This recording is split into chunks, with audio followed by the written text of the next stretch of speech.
Bonjour à toutes, bonjour à tous, bienvenue dans votre émission Il est écrit. C'est un plaisir pour moi de vous retrouver et je crois qu'ensemble nous allons aller plonger encore nos regards dans la parole de Dieu pour pouvoir essayer d'en sortir le meilleur et comprendre surtout ce que Dieu veut nous enseigner pour notre croissance, pour notre perfectionnement. Alors nous allons aller dans le livre de Luc, chapitre 10. Nous allons faire une étude ensemble sur l'esprit et le caractère de Marthe. L'esprit et le caractère de Marthe. Alors, nous sommes ici dans le livre de Luc. Vous pouvez prendre avec moi Luc, chapitre 10. Alors, munissez-vous dans vos maisons d'un cahier, d'un stylo, et pour prendre des notes, même une Bible, pour suivre. Et si vous avez des questions, n'hésitez pas, à la fin de cette vidéo, vous aurez toutes les informations pour pouvoir rentrer en contact avec la permanence, le secrétariat, et aussi, pourquoi pas, de venir vous rassembler dans l'une de nos églises qui se trouve à l'île de la Réunion, dans la ville du Port, au 13 rue Paul-Éluard, ou sinon dans la ville de la Rivière-Saint-Louis, au 128 rue du Waki. Alors, nous sommes dans le livre de Luc, chapitre 10 au verset 38 à 42. Voilà, Luc chapitre 10 verset 38 à 42. Je vais faire la lecture et nous allons comprendre ce texte assez rapidement. Comme Jésus était en chemin avec ses disciples, il entra dans un village et une femme nommée Marthe le reçut dans sa maison. Elle avait une sœur nommée Marie qui, s'étant assise aux pieds du Seigneur, écoutez sa parole. Marthe, occupée à divers soins domestiques, survint et dit, « Seigneur, cela ne te fait-il rien que ma sœur me laisse seule pour servir? Dis-lui donc de m'aider. » Le Seigneur lui répondit, « Marthe, Marthe, tu t'inquiètes et tu t'agites pour beaucoup de choses. Une seule chose est nécessaire. Marie a choisi la bonne part qui ne lui sera point ôtée. » Voilà, ça c'est vraiment un passage très merveilleux. On nous parle de l'histoire de Marthe et Marie qui étaient deux sœurs particulièrement. Et ensuite, on nous dit ici que Jésus était en chemin. Lorsque Jésus était en chemin, il va rentrer dans un village, le village de Béthanie. Et dans ce village, il fera le choix d'aller chez Marthe. Alors, pourquoi Jésus est rentré chez Marthe? Certainement, Jésus connaissait la famille de Marthe, particulièrement puisque dans Jean chapitre 11, on nous dit que Lazare était le frère de Marie et Marthe. Et aussi, on nous précise que Jésus était ami de Lazare. Lazare était un personnage que Jésus aimait tant. Vous voyez, dans Luc chapitre 11, tout à l'heure, on y reviendra, mais on nous apprend que Jésus aimait beaucoup Lazare et Lazare était ami de Jésus. Et Lazare était le frère de Marie et de Marthe. Donc, certainement, lorsque Jésus allait souvent dans ce village de Béthanie, il avait par habitude de rentrer dans la maison de Marthe parce que elle était hospitalière. Elle était hospitalière, elle était, bienveillante pour accueillir les personnes, recevoir les personnes. Une raison certainement probable que Jésus allait souvent dans sa maison. Mais est-il aussi important de comprendre que avec Dieu, il ne faut pas tout prendre pour acquis, pour ne pas tomber dans les habitudes. Parce que les habitudes, les acquis, vous empêcheront un jour éventuellement de passer à côté de la bonne part. Vous empêcheront de saisir la bonne part qui sera peut-être la clé de votre destinée, la clé de votre vie. Alors c'est pourquoi je peux profiter aussi par une parenthèse, ne vous habituez jamais à la grâce de Dieu. Parce que lorsque vous vous habituez à la grâce de Dieu, vous commencez à la prendre en vain. Ne vous habituez jamais à le pasteur qui est devant vous, à votre apôtre, à votre pasteur, parce qu'il y a un moment où vous n'allez plus considérer. Bien que la grâce est devant vous, la bénédiction est devant vous, vous n'allez plus considérer. Pourquoi? Parce que vous avez l'habitude, j'ai l'habitude. Et généralement aussi, lorsqu'on est habitué à quelque chose, inconsciemment, la chose commence à perdre de la valeur. Voilà pourquoi il y a un proverbe qui dit que ce qui est rare a de la valeur. Ce qui est rare est bon, ce qui est rare a de la valeur. Pourquoi? Parce que la rareté fait que on veut la chose, on désire la chose. Et lorsqu'on a trop, on s'habitue trop à quelque chose, ça devient désuel. Donc on perd un peu l'importance de la chose, bien que la chose est toujours importante. Mais c'est dans notre subconscient, dans notre inconscient, le fait de voir constamment la chose, on a tendance en fait à penser que ça n'a plus de valeur. On s'habitue tellement qu'on normalise. On normalise la chose alors qu'elle reste exceptionnelle et une valeur pour nous. Vous voyez, c'est comme lorsque vous venez de construire votre maison, elle est toute neuve, vous êtes enchanté, vous êtes content, waouh, je vais avoir une maison neuve, un objet neuf. Et une fois que vous l'avez acquis, les premiers jours, les premières semaines, les premiers mois, c'est tout beau, vous choyez, machin. Et après, vous tombez dans une habitude jusqu'au jour où la maison, elle brûle, où la chose disparaît. Et c'est là où vous réalisez l'importance de cette maison, l'importance de cette chose. Alors ici, on nous dit que Jésus, rentrant dans la maison de Marthe, lorsque Jésus rentre dans la maison de Marthe, Marthe va le recevoir, elle va recevoir Jésus. Et ça, c'est symbolique, c'est prophétique. Vous voyez, la maison ici symbolise l'intimité. L'intimité, la maison symbolise le cœur de la personne. Et dans Apocalypse, chapitre 3, verset 20, la Bible dit, si je me tiens à la porte, le Seigneur dit, je me tiens à la porte. Et si quelqu'un ouvre la porte de son cœur, je rentrerai chez lui, je souperai avec lui et lui avec moi. Donc ici, il dit clairement que voici, je me tiens à la porte et je frappe.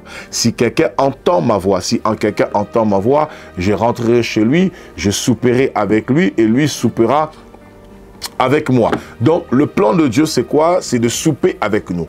Lorsqu'on parle du souper, le souper ici symbolise le fait d'avoir une intimité.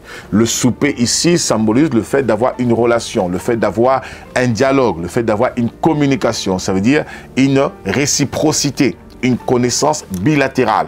Je te connais, tu me connais, je te connais. Il y a un échange réciproque. Donc, il y a une intimité. Ça veut dire que je sais à qui je m'adresse et je sais de qui je parle et vice-versa de part et d'autre. Alors ici, lorsque Jésus est reçu par Marthe plutôt, excusez-moi, Marthe a ouvert la porte de sa maison. En d'autres termes, la porte de son cœur selon Apocalypse chapitre 3 au verset 20. Mais il va se passer quelque chose d'étrange, quelque chose de bizarre. La chose assez étrange, c'est que dans cette même maison, il y avait la sœur de Marie. Plutôt la sœur de Marthe. La sœur de Marthe qui se prénomme Marie. Elle, au contraire, dans la même maison, elle va se retrouver au pied de Jésus. Elle va se retrouver au pied de Jésus. Elle va se retrouver assise. Elle va se retrouver à écouter la parole de Dieu. Et on nous dit ici, verset 39, elle avait une sœur, oui, elle le reçut dans sa maison, verset 39, elle avait une sœur nommée Marie qui s'étant assise au pied du Seigneur, écoutez sa parole. Verset 40, pour vraiment rester plus sur Marthe. Marthe, occupée à divers soins domestiques, survint et dit, « Seigneur, cela ne te fait-il rien que ma sœur me laisse seule pour servir? Dis-lui donc de m'aider. » Vous voyez, Marthe ici, lorsqu'elle va voir que Marie qui était dans sa maison, elle va plus se mettre au pied du Seigneur en train d'écouter la parole de Dieu en étant assise, alors ça va la chagriner un petit peu, ça va la déranger. Pourquoi? Parce qu'on nous dit ici qu'elle était occupée à divers soins domestiques. Vous voyez, à divers soins domestiques, et elle va voir le Seigneur pour dire, ça ne te fait-il rien que ma sœur me laisse seule pour servir. Alors, on parle de l'esprit et du caractère de Marthe. Alors, c'est très important de comprendre que l'esprit et le caractère d'une personne, on peut le découvrir au travers du nom, du prénom de la personne. Alors, sur l'autre émission, lorsqu'on a étudié sur Marie, je dis que Marie veut dire celle qui élève, c'est-à-dire celle qui considère les autres, celle qui élève les autres. Alors, Marthe, c'est normal. La réaction qu'elle a eue, c'est un peu normal. Pourquoi? Parce que la réaction qu'elle a eue, c'est une réaction, en fait, qui caractérise sa nature, son caractère. Vous voyez? Qui dévoile, en fait, qui elle est personnellement. Vous voyez un petit peu? Parce que le prénom Marthe signifie dame ou maîtresse de maison. Voyez? Donc, Marthe est animée par un esprit de prendre soin des gens, d'être hospitalière, comment on appelle ça, de se soucier des gens, de veiller à ce que les gens se portent bien, que les gens puissent manger, que les gens puissent se sentir bien, que les gens puissent être à l'aise. Ça, c'est le caractère de Marthe. Et ce n'est pas mauvais. Ce n'est pas mauvais de se soucier de ce que les gens se portent bien. Ce n'est pas mauvais d'être hospitalier ou hospitalière, puisque la Bible nous demande d'exercer l'hospitalité. Voyez? Et quelques-uns, en exerçant l'hospitalité, dans Hébreux chapitre 13, ont hébergé des anges sans le savoir. Ont reçu des anges, ont reçu des messagers sans le savoir. Sauf que là, à contrario, là, il n'y avait pas besoin d'ignorance, puisqu'elle savait pertinemment qui était là. Voyez? Qui était là? Elle savait que Jésus était là. Et pendant que Jésus était là, la seule chose qui était importante, c'était de recevoir la parole de Jésus, la parole du Seigneur. Et elle, malheureusement, elle était affairée à divers soins domestiques.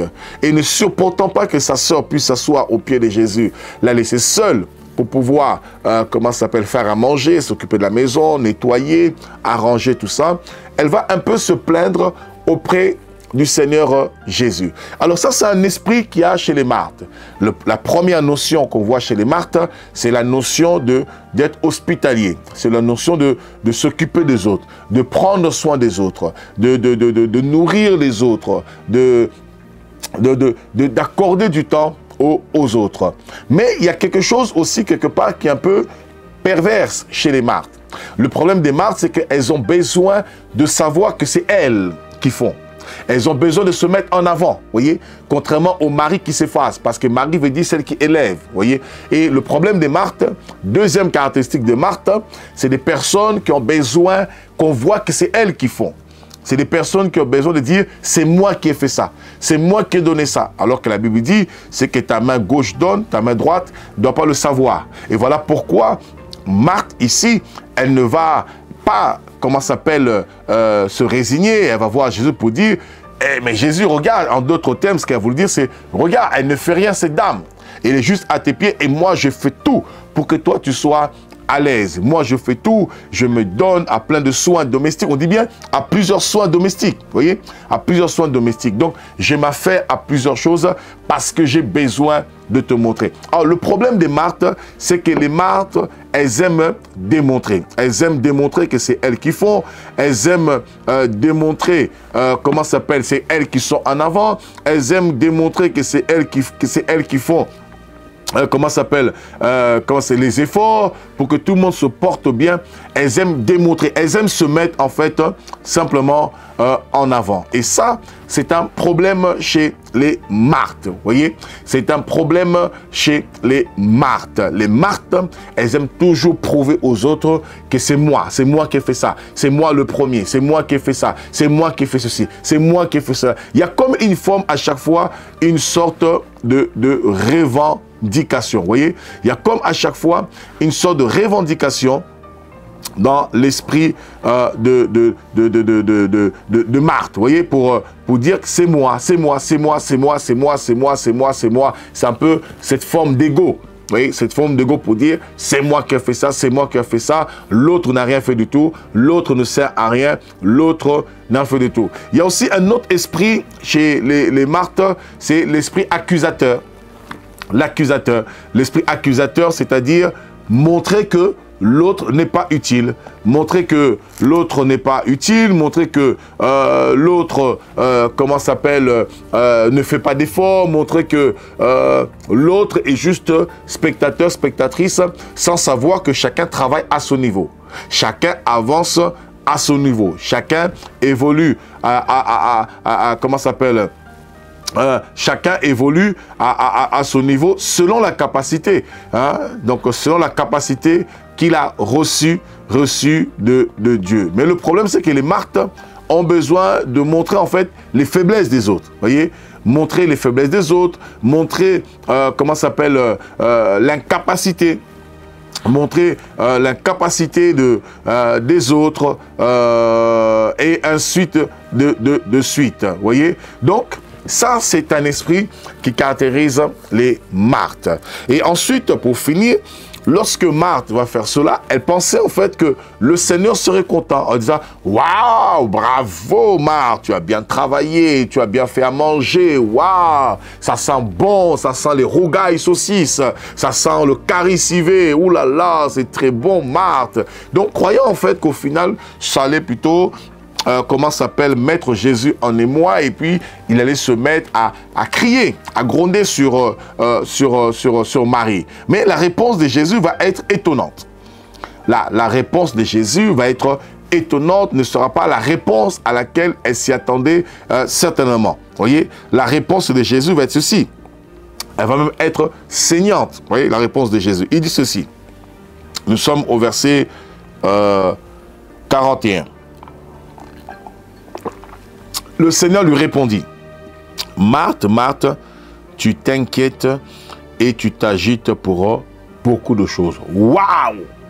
Comment vous pouvez expliquer une personne qui prend son temps, qui prend 1 heure, 2 heures à cirer la maison, à faire à manger, à faire tout ce qu'il faut dans le but de satisfaire quelqu'un, et on lui dit, tu t'agites pour beaucoup de choses. Tu t'inquiètes et tu t'agites pour beaucoup de choses. Ça voudrait simplement dire qu'en ce moment-là, ce que Marthe faisait, en fait, elle ne le faisait pas d'un bon cœur. Elle le faisait avec d'autres intentions. Ce n'est pas mauvais de faire à manger. Ce n'est pas mauvais de prendre soin du Seigneur. Ce n'est pas mauvais de s'occuper des autres. Mais il est important de comprendre simplement que dans la vie, il y a un temps pour tout. Il y a un temps pour pleurer, il y a un temps pour se réjouir. Sauf qu'au moment où Jésus parlait, la seule chose qui comptait pour Jésus, c'était sa parole. Pourquoi? Parce que Jésus, la Bible nous dit, dans le livre de Deutéronome chapitre 8 au verset 3, donc Deutéronome chapitre 8, verset 3, la Bible dit, l'homme ne vivra pas seulement de pain, mais de toute parole qui sort de la bouche de Dieu. Et le même verset, on le retrouve dans Luc chapitre 4.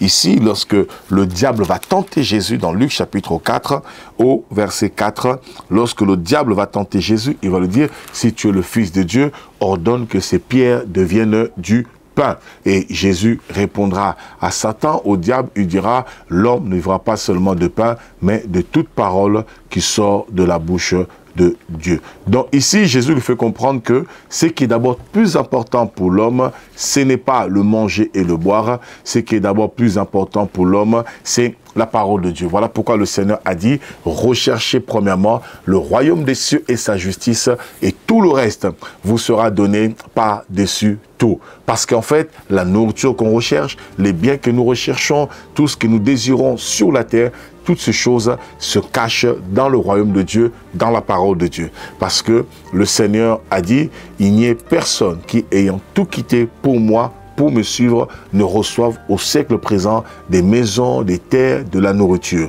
Et dans Matthieu chapitre 6, au verset 25, il dit, ne vous inquiétez pas de comment vous serez vêtus, de comment vous allez manger, de comment vous allez être, parce que votre Père Céleste sait pertinemment que vous avez besoin de toutes ces choses. Donc ici, il nous montre clairement que l'important dans ce moment-là, lorsque Jésus était dans la maison de Marthe, ce n'était pas que Marthe s'occupe de faire à manger et tout le reste. C'était que l'attention de Marthe soit tournée vers lui parce qu'il y avait des choses à lui communiquer. Et Jésus appelle cela de l'agitation. Alors ça veut dire que ce n'est pas parce que vous faites beaucoup de choses à la fois que cela veut dire que vous êtes en train de travailler. Ce n'est pas parce que vous vaquez à diverses occupations, même dans l'église, dans le couple, dans la famille, que cela veut dire que vous êtes en train de construire. Souvent, beaucoup d'efforts que vous fournissez, ce ne sont que du bruit, de l'agitation ou simplement,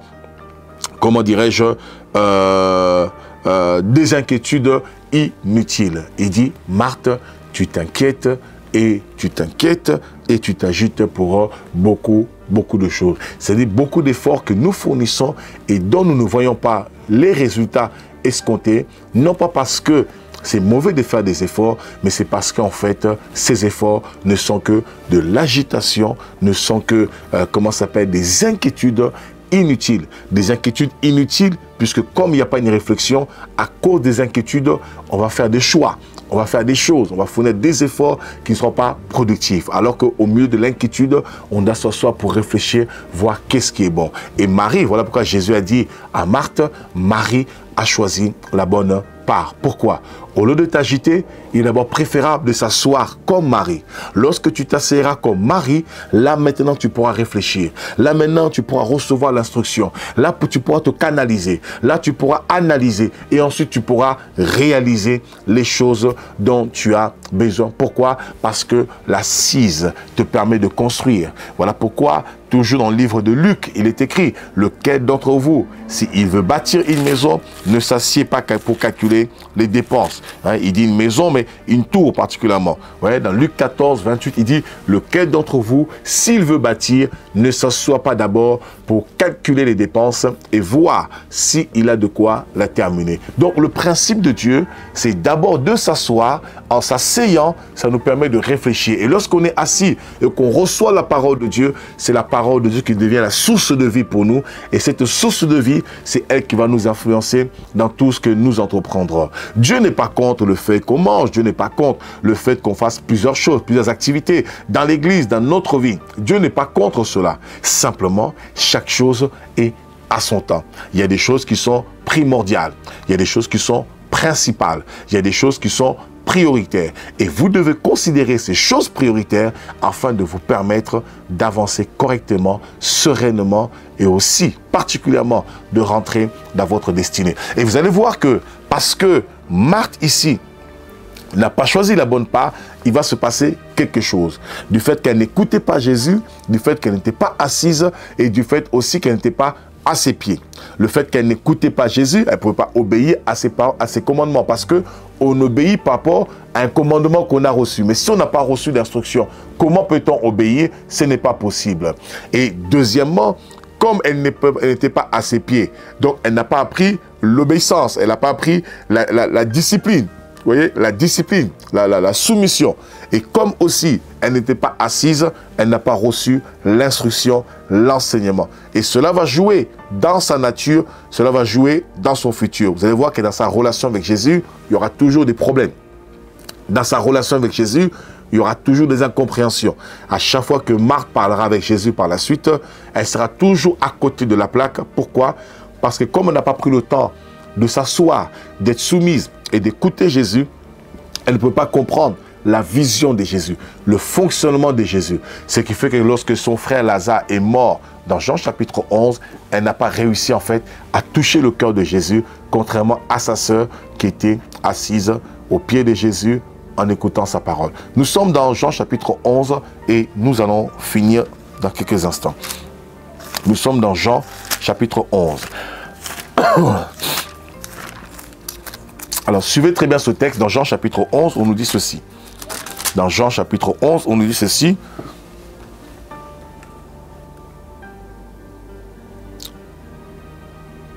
Verset 20. Lorsque Marie apprit que Jésus arrivait, elle alla au-devant de lui, tandis que Marie se tenait assise à la maison. Vous voyez? Marie toujours agitée, plutôt Marthe toujours agitée, Marie toujours assise. Pendant que Marie est assise à la maison en train de pleurer son frère Lazare qui est mort, Marthe, elle apprend que Jésus arrive. Allez, tout de suite, elle se met à courir. Vous voyez? Alors, au verset 21, Marthe dit à Jésus, « Seigneur, si tu avais été ici, mon frère ne serait pas mort. Mais maintenant même, je sais que tout ce que tu demanderas à Dieu, Dieu te l'accordera. » Jésus lui dit, « Ton frère ressuscitera. » « Je sais, lui répondit Marthe, qui ressuscitera à la résurrection au dernier jour. » Or, ce n'est pas ce que Jésus a dit. Jésus dit, ton frère ressuscitera.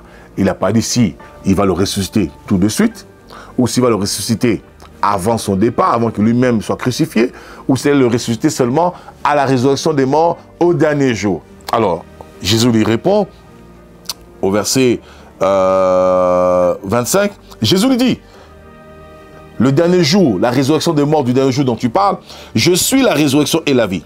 Celui qui croit en moi vivra, même s'il meurt. Et quiconque vit et croit en moi ne mourra jamais. Crois-tu cela? Elle lui dit, oui Seigneur, je crois que tu es le Christ, le Fils de Dieu qui devait venir dans le monde. Ayant ainsi parlé, elle s'en alla, puis elle appela secrètement Marie, sa sœur, et lui dit, le maître est ici, et il te demande, point barre. Voyez, au final, on se poserait la question, elle est partie vers Jésus, pourquoi faire? Pour simplement parler juste pour parler. Et le problème, c'est ça. Lorsqu'on n'a pas une assise, on parlera pour parler. On fera les choses pour faire sans comprendre ce que nous sommes en train de faire, sans comprendre ce que nous sommes en train de dire. Alors, je prie à cet instant que si vous êtes habité par l'esprit de Marthe, je prie Dieu que Dieu vous donne un esprit d'obéissance, un esprit de soumission, un esprit d'assise pour vous permettre de rectifier le tir et de rentrer dans votre destinée. Parfois, apprenez simplement à écouter ce qu'on vous dit. Apprenez simplement à vous asseoir, à vous humilier. Peu importe votre position, acceptez à vous abaisser parce que la Bible dit, celui qui s'abaisse sera élevé. Que Dieu vous bénisse et à très bientôt pour une prochaine émission. Il est écrit.